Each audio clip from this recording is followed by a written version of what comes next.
High বন্ধুরা, তোমরা সবাই কেমন আছো? আশা করি ভালো আছো, আর আমিও খুব ভালো আছি। এই যে তোমরা দেখতে পাচ্ছ, এগুলো হচ্ছে ডিমের টেবিল। আর এগুলো কারা বানাচ্ছে? এগুলো আমাদের বাড়ির ছোট ছোট বাচ্চা মেয়েরা বানাচ্ছে।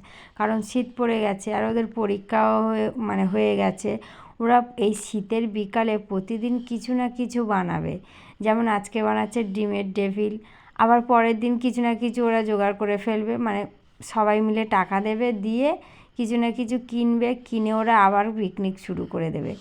ওদের শীত পড়েছে, প্রতিদিন কিছু না কিছু করা চাই। আর ওরা বড়দের সাহায্য ছাড়াই নিজেরাই ফোন দেখে দেখে এটা বানাবে ওটা বানাবে। আর এদের সঙ্গে আমিও যোগ দিয়ে দিয়েছি। এদের বাচ্চাদের মতো আমিও এদের কাছে 10 টাকা 20 টাকা করে প্রতিদিন দেব, দিয়ে ওরা যা বানাবে তাই আমাকে একটু দেবে। এই যে দেখো কি সুন্দর লাল লাল করে ভেজেছে, আর আমার তো দেখেই খেতে ইচ্ছা করছে। আর আমারও দিয়ে দিয়েছে দুটো, আর সেটা আমি বাড়িতে রেখে দিয়েছি। এই যে দেখো, একটা খেয়ে ফেলেছি, আর একটা লাস্টে মনে উঠেছে যে ভিডিও করতে হবে, তাই এই যে ভিডিও করে দেখাচ্ছি তোমাদেরকে। খেতেও দারুণ টেস্টি। আর ভিডিওটি কেমন লাগলো?